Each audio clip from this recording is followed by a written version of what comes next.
So when we talk about English communication paper, the first important motive, the objective of the course is to make the students proficient in the art of speaking. This is rhetoric.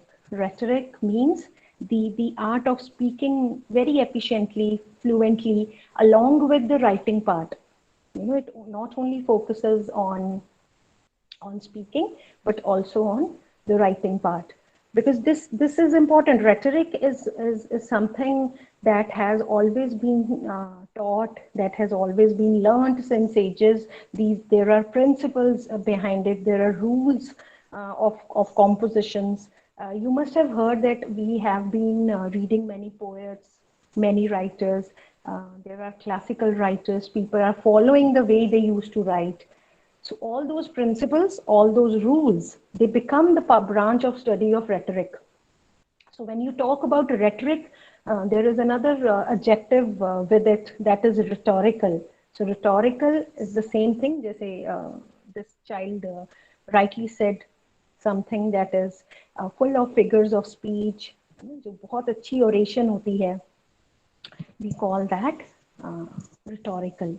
Rhetoric वो art है, वो way है that you can speak or write efficiently, very effectively.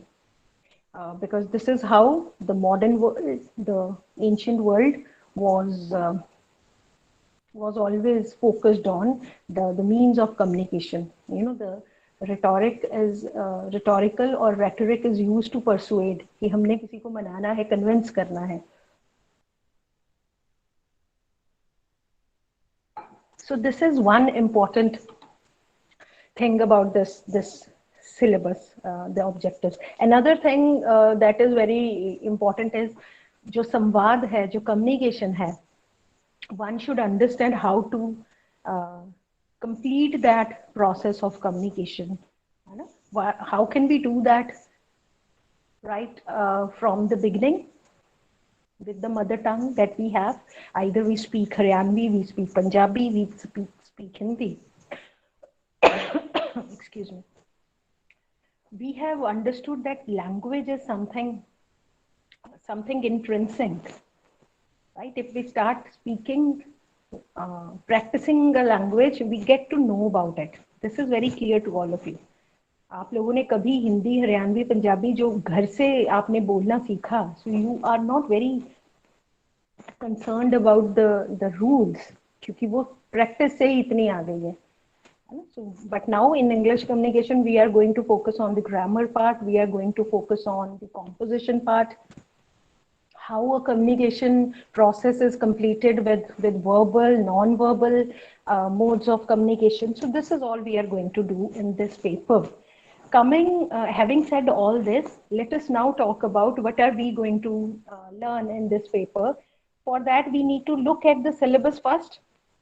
I'm sure you are having a look at your syllabus. See, we have 4 units. We have 4 units in this paper.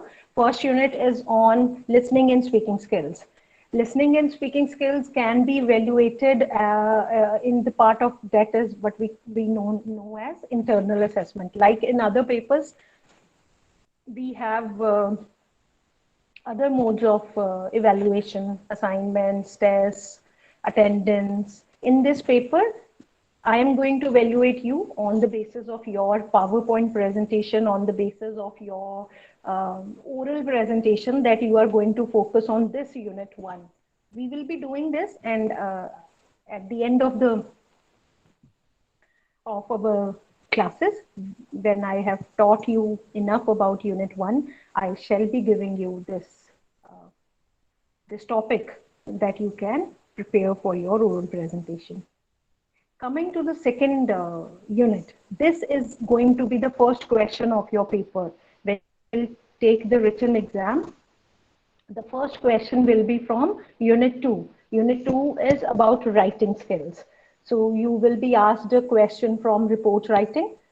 You will be asked either, because you will get 2 questions. So you will get question from report writing, paragraph writing, letter writing. This covers the second unit. Coming to the third unit, you'll be asked about resume writing, email writing, blogs, and comments on social media. So this is more about the communication that is done via social media. So this third unit focuses on that. The last unit is on the grammar part, where you'll be asked the correction in the errors that are committed while using various parts of speech. You must have you must have observed. If I give you some example, uh, you must have heard people saying, "She is my cousin sister," "He is my cousin brother." So this cousin word itself is about uh, a sibling from the second relation. So when you say she, it is understood that cousin sister. So you don't need to write sister there. आप क्या कहेंगे? She is my cousin. He is my cousin. तो ऐसी कुछ errors हैं जो वहां दी होंगी. यू हैव टू करेक्ट दो सेंटेंसेस. जैसे हम देखते हैं, I have passed my 10th इन 2000 से 20. तो आई हैव पास्ट नहीं होगा because this is the event from the past.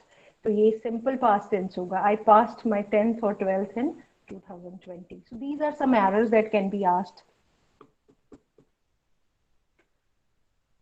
So sometimes the verb, जैसे मैंने अभी कहा, the usage of verbs, the usage of articles, uh, the sentences can be asked to check that. And then vocabulary part, homonyms, homophones, है ना, कुछ pair of words होते हैं. So these are the aspects that are going to be checked in the exam. I think the syllabus part that we have just talked about, I'm going to take one unit right now and I'm going to talk about it. But before that, any question or query regarding the syllabus from any one of you? No, ma'am. Okay, Rich, okay. This is what I have just narrated कि हम क्या पढ़ने वाले हैं, right? जो मुझे यहाँ दिख रहा है कि शायद कुछ स्टूडेंट्स को जो ग्रामर का थर्ड पार्ट है वो शायद ना क्लियर हो, है ना. होमोनिम्स और homophones, we'll be talking about that, don't worry about. मुझे एक ध्यान आ रहा है, एक पेयर ऑफ वर्ड्स जैसे कि एयर. एयर एयर जब आप सुनते हैं तो आपके दिमाग में वर्ड आता है AIR, राइट. एक और एयर होता है. उसके स्पेलिंग्स क्या होते हैं? उसके स्पेलिंग्स होते हैं एच मुझे पता ई. है मैम. हाँ हाँ हाँ हाँ, ठीक है, हमने वो पढ़ा है. HEIR. हाँ, राइट, वेरी गुड. उसका क्या स्पेलिंग्स होते हैं? HEIR. सो एयर. तो आपको वहां पे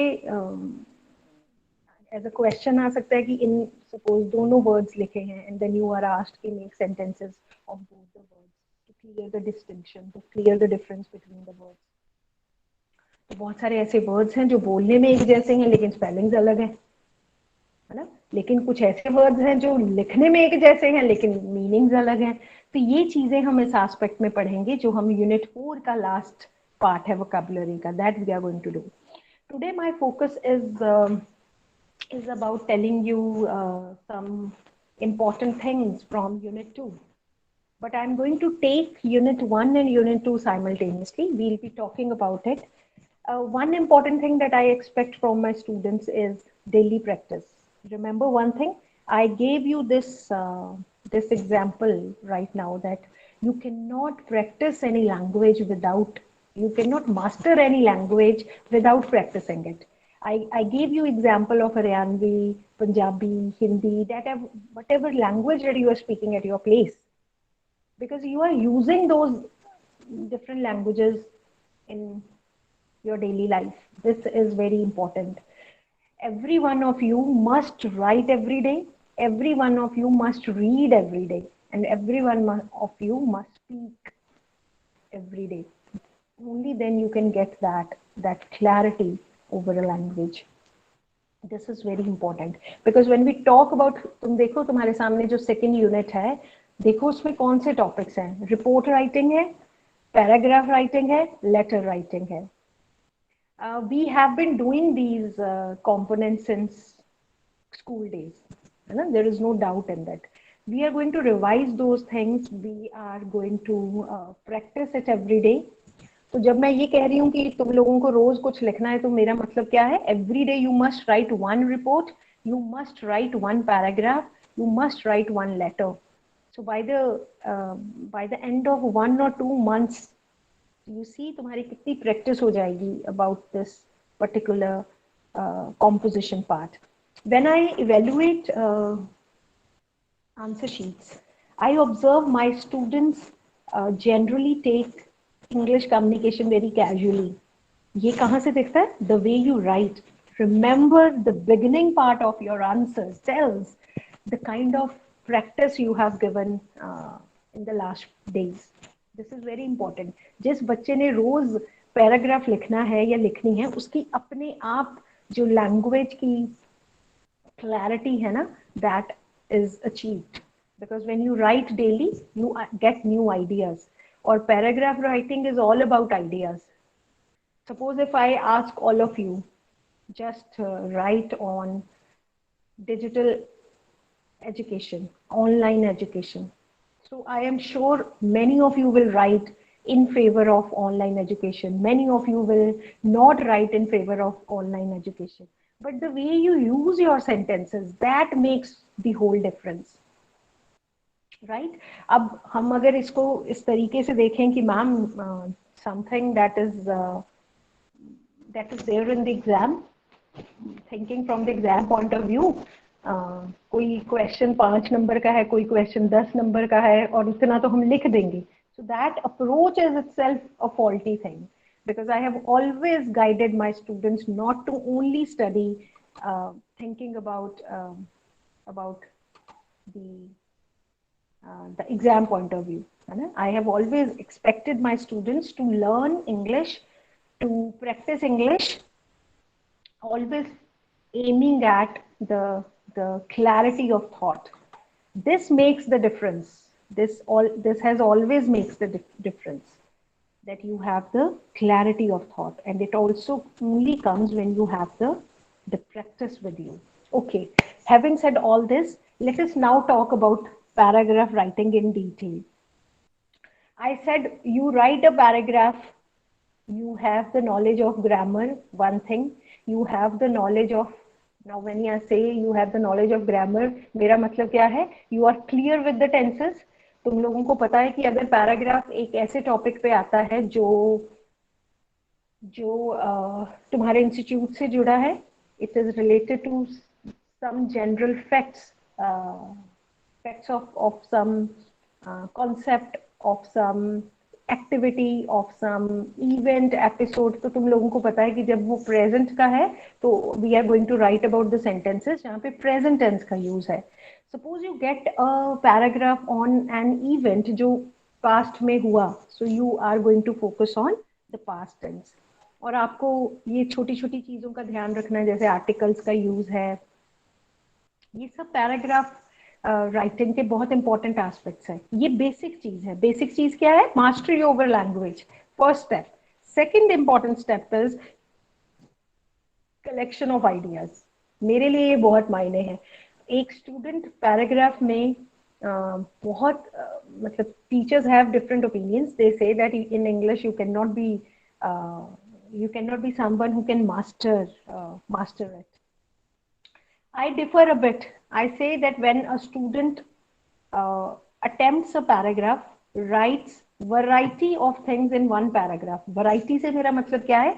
I gave you this just now. I gave you this example of online education. तुम्हें online education पे एक paragraph लिखने को मिलता है, तो सबसे पहले तुम किसकी बात करोगे? You talk about importance of education. अब क्योंकि पैराग्राफ है, तुम बहुत लेंथी तो जा नहीं सकते. So what are you going to do? You are going to, देखो सबसे मुश्किल होता है बेटे ये चीज अगर मैं तुम्हें ऐसे बताऊं, जो क्वेश्चन तुम्हें बहुत अच्छे से आता होता है ना, तुम फोकस्ड होते हो उस क्वेश्चन में, तुम आंसर क्योंकि तुम्हें अच्छे से आता है तो तुमने उसको प्लान किया होता है. जहां तुम्हें क्वेश्चन नहीं आता, so what are you going to do? तुम फिर इसको अंग्रेजी में कहते हैं you start beating about the bush. Paragraph में आप वो नहीं कर सकते. You can't beat about the bush. You have to be precise. संक्षिप्त। और यही जो है, जो मैं बार बार पिछले 10 मिनट से बात कर रही हूँ, वो उसी को फोकस कर रहा है कि when you have collection of ideas, when you have knowledge of grammar, when you have enough practice, in 3 step से तुम्हारा paragraph will be the apt answer, appropriate answer. अब मैंने कहा, जब आपको ऑनलाइन एजुकेशन पे पैराग्राफ आएगा तो बिगिनिंग आप करोगे, एक sentence you will talk about education, उसको साथ के साथ रिलेट करोगे चेंजिंग सिनेरियो से, क्योंकि ऑनलाइन एजुकेशन नो डाउट कोई नया कॉन्सेप्ट तो है नहीं, लेकिन क्योंकि अब पिछले 2-3 सालों से ये हो रहा है because of this lockdown and the changing scenario, उससे पहले भी तो ऑनलाइन एजुकेशन थी ना, लेकिन वो अलग लेवल पे थी, है ना। अब वो एक इंटेग्रल पार्ट हो गया है। तो ये जो 2-3 सेंटेंसेस हैं, beginning sentences, that mark your paragraph as something very different. अब जो पैराग्राफ है, मैंने अभी कहा बिगिनिंग बहुत इंपॉर्टेंट है, 4th या 5th लाइन पे ही तुम लोगों को बात करनी होगी कि इस पैराग्राफ में मे बी 10 to 12 सेंटेंसेस जो तुम लिखने वाले हो, तो पहले 4 या 5 सेंटेंसेस में तुम इंट्रोड्यूस भी कर दोगे कि मैं इस पैराग्राफ में क्या बात करने वाली हूँ। ऑनलाइन एजुकेशन की तुम जब बात करोगे कि एवरीथिंग हैज 2 कॉइन्स, तो तुम यहाँ भी बात करोगे कि online education also has many benefits, demerits, merits। और यहाँ पे एक जो सेंसिबल स्टूडेंट होगा वो ये भी लिखेगा कि एवरीथिंग, कोई भी, everything on this earth is used, misused by different people. This is something that can be understood in online education, because when I talk about online education, मेरे कुछ ऐसे students हैं जो offline में जैसे थे वो online में भी वैसे हैं। So that means online education is itself not bad, it is how we use। distraction offline classes में भी हैं, है ना। ऐसा होता है that you are physically present there but you are mentally somewhere else, so you cannot give only one example or one argument that it affects concentration. Concentration is something that is intrinsic in a human being। अगर उसमें concentration की कमी है, वो online offline से नहीं, वो उसकी बेसिक टेंडेंसी है। हाँ, ये मानने की बात है। अभी जैसे मैंने तुम लोगों को कहा स्क्रीनशॉट को चेक करो, so क्या पता मेरे कुछ ऐसे स्टूडेंट्स हो जो बाकी कुछ और चेक करने लग गए simultaneously. So this is something that is, I would say, personal, that is some personal priorities. ये सारी बातें मैं, I am not giving some sermon और philosophy to all of you, I am just asking आप ideas कैसे लेके आते हैं। आप आइडियाज तब लेके आते हैं बच्चे जब आप हर रोज लिखते हैं किसी टॉपिक पे। तो ऑनलाइन एजुकेशन पे जब आप पहली बार लिखेंगे और उसके बाद आप 10 दिन बाद, 15 दिन बाद उसको और रिवाइज करेंगे, रीलुक करेंगे, तो आई एम श्योर जो पैराग्राफ है that is going to be all the more different. तो पैराग्राफ में ये जो कुछ सेंटेंसेस की मैं बात कर रही हूँ, यही सारी बात बयां कर रहे हैं, what ever I am talking right till now, कि आप जितना रोज लिखते हैं बेटे, आपके जो आइडियाज है ना, वो उतने ज्यादा निखरते हैं। The polishing, the refinement of ideas is what makes paragraph different. You can quote if you want to quote, है ना। कोई ऐसा टॉपिक है, सपोज आपसे पूछा गया है honesty is the best policy, so you can coat, you can even talk about some great people that you know about how honest they are। Honesty का नाम आता है तो मुझे लाल बहादुर शास्त्री जी याद आते हैं। मुझे लगता है उनसे बढ़िया, जो वैसे भी honesty is something very integral to our Indian thought, our Indian thought system। Lal Bahadur Shastri is someone who can be a synonym to, and many people like Lal Bahadur Shastri ji are synonyms to honesty। So you can quote people from history, you can show your knowledge। So paragraph is very deep like ocean, और जितना आप ज्यादा practice करेंगे, your paragraph is going to be more polished। Having said all this, I don't think paragraph में कुछ ऐसी बात है जो रह गई हो, but I'm going to share at the end of the class, I'm going to share some topics of the paragraph that I want my students to practice every day। इसका कोई बेटे, जब आप और कोई इसका रिप्लेसमेंट नहीं है कि आप पैराग्राफ को रोज लिख रहे हैं, आप इसको रोज प्रैक्टिस कर रहे हैं, और इसके कोई और वे नहीं है जिससे आप पैराग्राफ को आई वोंट से मास्टर कर रहे हैं, उसकी आर्ट को मास्टरी कर रहे हैं, but you get practice of writing paragraphs. Though I always tell my students to go through some grammar books, और मैं हमेशा कहती हूँ कि आप ना न्यूज़पेपर का जो एडिटोरियल सेक्शन है उसको जरूर पढ़ा कीजिए. That is the first step. जब आप एडिटोरियल सेक्शन पढ़ते हैं, you get the ideas of many great personalities who have their way of thinking. वो उनका पर्सपेक्टिव होता है, वो कैसे अपनी बात को रखते हैं. you get to learn that. so that is very important. तो मेरे जितने स्टूडेंट्स यहाँ पे हैं उनमें से अगर कुछ बच्चों ने, आई एम श्योर उनकी हैबिट होगी ऑफ रीडिंग न्यूज़पेपर, लेकिन जो एडिटोरियल सेक्शन होता है that is very good step to learn the way of communicating, the way of persuasion, the way of correspondence. Written correspondence का बड़ा important role है, very integral. जैसे मैंने अभी कहा, ऑनलाइन एजुकेशन एक टॉपिक दिया मैंने आप लोगों को. एक और टॉपिक मेरे जहन में आ रहा है. इफ आई से इंटरनेट क्रेज, इंटरनेट क्रेज, जो मैडनेस है फॉर इंटरनेट. जब हम एक डेकेड पहले ऐसे टॉपिक्स को अप्रोच करते थे तो अलग चीज था. जब हम आज के टाइम में इंटरनेट क्रेज जैसे टॉपिक्स को डील करेंगे तो मुझे लगता है ये मैं नेक्स्ट टॉपिक तुम्हारे साथ डिस्कस कर रही हूँ कि कोई ऐसा पैराग्राफ आ जाए जिसमें कि बहुत सारे आइडियाज हैं. तो जो मैं तुम लोगों को बोल रही हूँ कि तुम रोज लिखोगे, only then you will learn this art of साइजनेस. लेंदी लिखना बहुत आसान होता है, मुश्किल होता है शॉर्ट करके लिखना. जब आपके पास बहुत सारे आइडियाज हैं, फिर आप कॉम्प्लेक्स सेंटेंसेस को यूज करते हैं, आप काफी सारे थॉट्स एक सेंटेंस में लेके आते हैं. तो ये भी तभी होगा बेटे जब आप you right every day. So just like I'll give you one more topic right now. Just think over some topics. इसको brainstorming कहते हैं. That you take an idea in your mind and you start thinking of some sentences that you are going to write in a paragraph.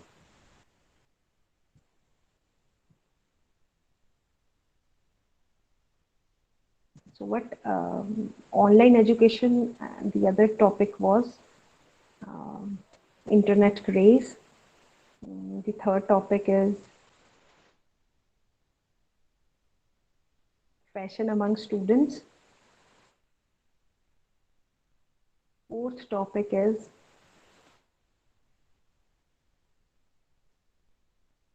cleanliness drive. बहुत ही मैंने randomly दिया है.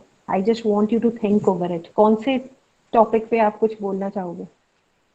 हाँ प्रेरणा? Yes, ma'am. Cleanliness drive. Okay, fine.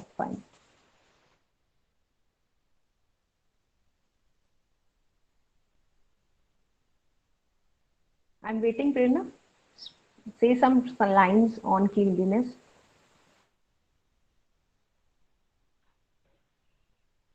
Ma'am, first of all, I want that cleanliness, godliness.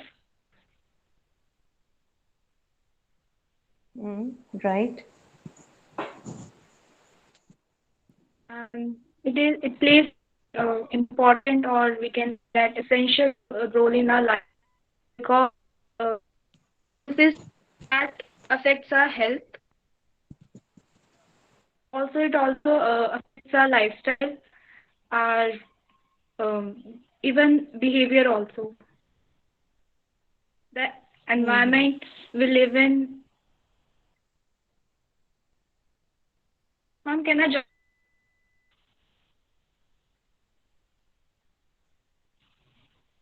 मुझे प्रेरणा, I'm unable to listen completely to your lines. Maybe there was some internet connection issue at my end.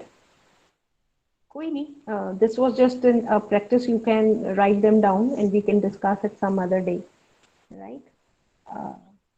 I just want my students to think over. So I'm happy Prerna could come with some lines on the spot. So this is how I just want all of you to just start thinking And about topics. तो paragraph writing तो ऐसे ही होगी. ठीक है, अपनी groups बनाओ friends में and you just say कि this topic I have written, you write this और फिर शेयर करो एक दूसरे के साथ. This is another good way of learning among your friends. ठीक है, एक दूसरे के. हाँ बेटे हाँ. Excuse me, ma'am. Can you अच्छा, repeat first two again, ma'am? topics. I First two talked about topics? digital education or online education.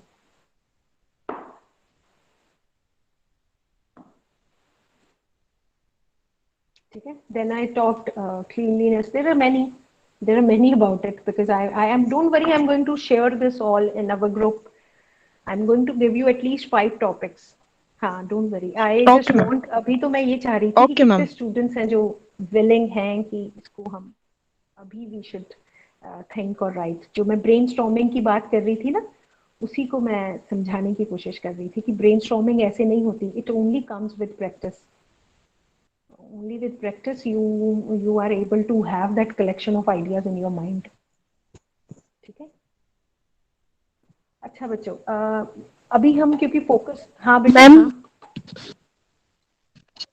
I want to speak some lines on fashion among हाँ बिल्कुल students. Piyush, welcome, बोलो. Start करूँ yes ma'am yes बोलना. Yes बिल्कुल. Fashion is a courage among all the students. Craze not courage. Students in craze. yes, students in इसको India are Piyush बोलो, also दोबारा very बोलो. particular no no no, about. एक minute. इसको पीयूष दोबारा बोलो. फर्स्ट लाइन दोबारा बोलो. Fashion is a courage all over no the no world. No no, तुम फिर करेज बोल रहे हो. क्रेज. पहले वो Okay, वर्ड ma'am. बोलो. नहीं Courage, हाँ नहीं, ज नहीं है वो. क्रेज. क्रेज. craze. हाँ, तुम कह रहे हो वो पागलपन है, वो मैडनेस है. It's a kind of craze among students. ठीक है, अब ठीक है. Continue. Students in India are also very particular among the fashion about fashion. Uh, whether a student is a boy or a girl, he likes to wear wear dresses of the latest fashion. He or she, because you are mentioning girl or boy na, so he or she is Yeah. particular. Okay. Okay. Students want to look smart and attractive. They imitate actors and actresses. Hello, ma'am. Yes, yes, I am listening. I am listening to you, Mm, Piyush. हाँ ठीक है, it's fine. अभी क्योंकि beginning में अभी on the spot तुम इतना सोच पाए हो, इट्स वेरी गुड. ऐसे ही तुमने ब्रेनस्टॉर्म करना है. बस मैं तुम सबको जो एक मेरी पीस ऑफ एडवाइस है बेटे, वो ये है, don't run after help books, क्योंकि वो आपका ना बहुत स्टेगनेंट बना देती है आंसर को. I just want my students to think on their own. You know they have good ideas. The more you read, the more better your expression will be. So this is my advice to all of you. So I'm happy you are able to understand what I'm saying. Anyone else before I proceed further? Okay, क्योंकि तुम लोगों को पता है I'm focusing right now on unit 2 and unit 2 is basically about writing skills. तो ये composition की बात हो रही है. Composition का एक बड़ा important element है paragraph और essay writing. The second important thing in this unit is report writing. Report writing के बारे में क्या पता है आप लोगों को? मैम रिपोर्ट हमेशा पास्ट में लिखी जाती है. Very good. बट हम अगर पीयूष इसको बेसिक लेवल पे अंडरस्टैंड करें कि हम अभी जितने यहाँ डिस्कस कर रहे हैं इस कॉम्पोजिशन के पार्ट को, रिपोर्ट होती क्या है किसी को? फर्स्ट वे ऑफ एक. Ma'am, we write about the events that has happened in the past yes before yes very good, in very any good. institutes or schools or Good. at any official level. Right, Mahak. So that means तुम्हें अगर किसी को ये बताना है कि report क्या है, so you'll say that it is a written account. अभी जब हम पैराग्राफ की बात करते हैं तो paragraph is all together different. आप आइडियाज को शेयर करते हैं. Paragraph is all about sharing ideas. फिर उसमें कैटेगरी है कि पैराग्राफ कुछ ऐसे भी हो सकते हैं जो इवेंट के हों, जैसे कि prize distribution event at your institute or something like this, है ना. रिपोर्ट राइटिंग जो है that is a written account of something that has been observed, है ना, that has been heard, done, that has been investigated. तो कितना कुछ है जो रिपोर्ट राइटिंग में है. So it is not only about the institute, it goes beyond institute, it is the part of the society. तो रिपोर्ट को जब आपने समझना है, रिपोर्ट राइटिंग कॉम्पोजिशन का वो हिस्सा है बच्चों जहाँ पे कोई इंफॉर्मेशन वेल ऑर्गेनाइज्ड है, जहाँ पे कोई इंफॉर्मेशन सिस्टमैटिक वे में प्रेजेंट की जाती है. और वो इंफॉर्मेशन, वो फाइंडिंग्स भी हो सकती हैं, है ना. कोई ऐसा इवेंट हो सकता है, जैसे मैंने अभी कहा, आपको बोला जा सकता है कि write a report on the blood donation camp that was organised by red cross society in of your city, है ना. तो ये इम्पोर्टेंट चीज है जो आपको समझ आनी चाहिए. जैसे पीयूष ने कहा, मैम रिपोर्ट राइटिंग हमेशा पास्ट में होती है. सो जब आपके सामने कोई टॉपिक है जिसके ऊपर आपने रिपोर्ट लिखनी है, so what are you conscious about while writing report? You are conscious about tenses. Very important thing. Tenses के बिना तो मुझे लगता है कि हम कोई भी part when we are attempting, चाहे कोई भी हमारा फॉर्मल आंसर है वो सही नहीं अटेम्प्ट कर सकते अगर हम टेंसेस को लेके पर्टिकुलर नहीं है. जब मैं ये बात कहती हूँ, अभी मैंने कहा I have passed my 10th in 2020, ये रॉन्ग सेंटेंस है. क्यों? बिकॉज यहाँ पे टेंसेस की एरर है.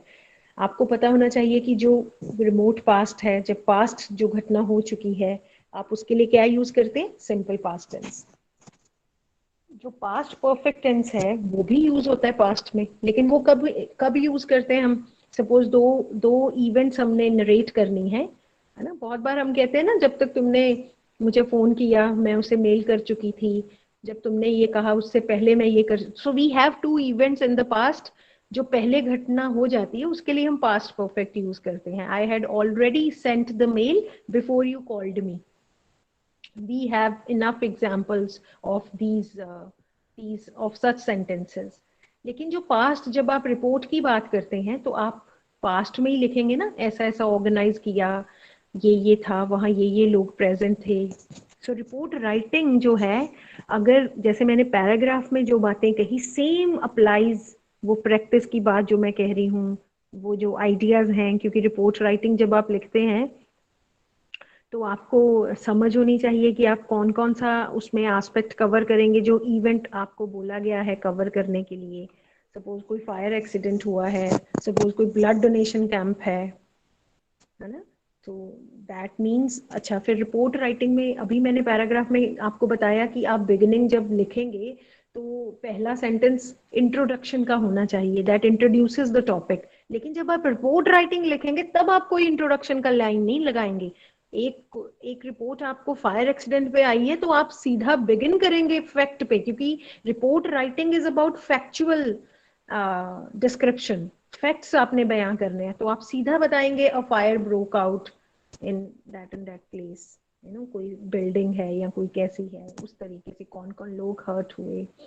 सो रिपोर्ट राइटिंग जो है अलग किस्म की है. वी विल बी टॉकिंग, एक हम लेक्चर सिर्फ theoretical part of report writing पे भी करेंगे, कि कुछ ऐसी रिपोर्ट्स होती हैं जहाँ पे असेस किया जाता है ना. कुछ ऐसी रिपोर्ट्स हैं जहाँ पे इंफॉर्मेशन दी जाती है, कुछ ऐसी रिपोर्ट्स हैं जहाँ पे सर्वे किया जाता है, राइट. कुछ ऐसी रिपोर्ट्स हैं जो किसी ना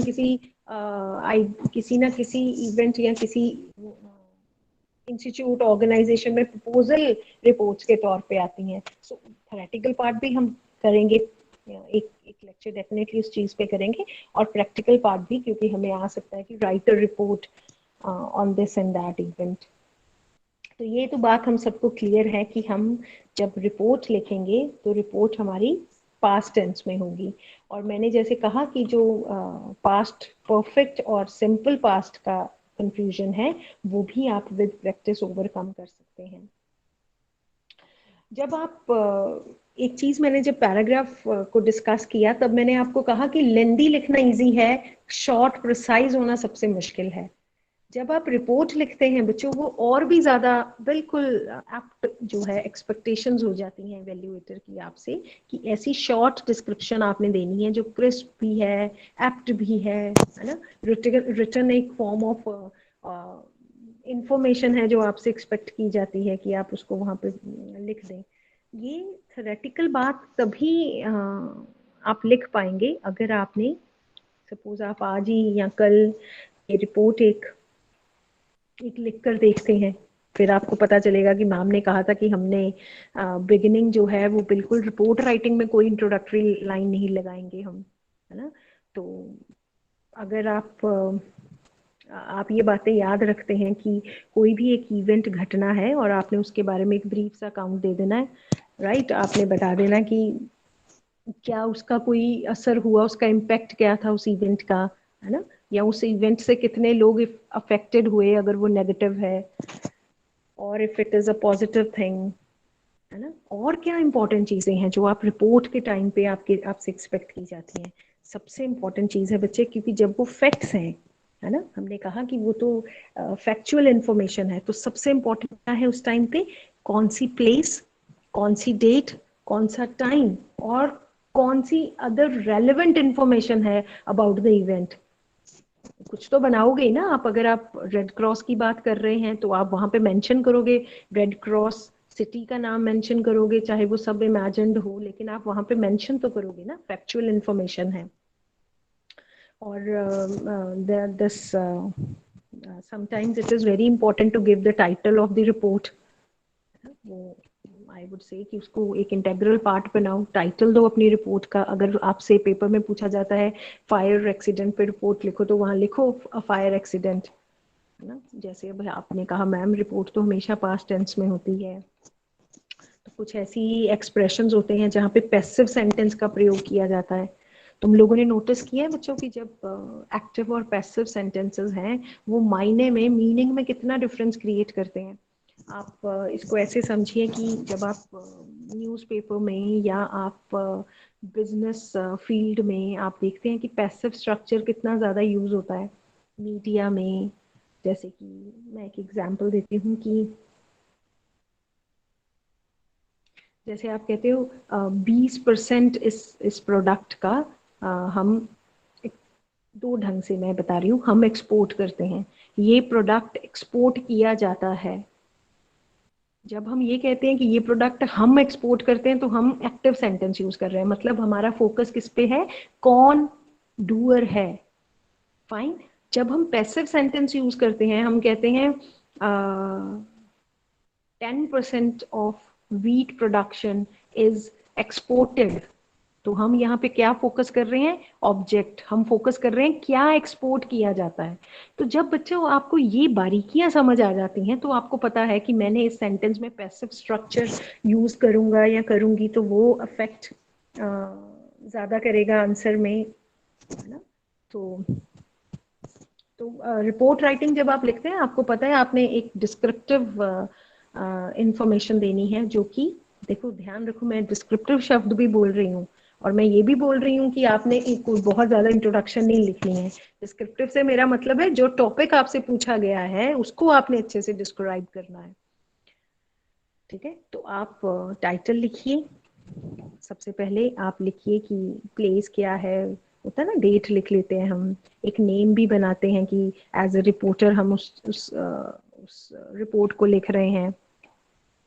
और जब आप कोई ऐसी रिपोर्ट भी हो सकती है कि आपने कोई चीज विजिट की है, आप उसके you visited some museum, write a report, ऐसे भी कर सकते हैं वो। तो it's all about your it's all about evaluating your way। कई बार ऐसा होता है बेटे कि वाटर डे, अर्थ डे कुछ ऐसे डेज होते हैं उनको सेलिब्रेट किया जाता है, तो उसके ऊपर रिपोर्ट लिखनी होती है, तो वहां पे आप जरूर बात कर सकते हैं इम्पोर्टेंस ऑफ कंजर्विंग वाटर, है ना, कि this event was about focusing the importance of water conservation.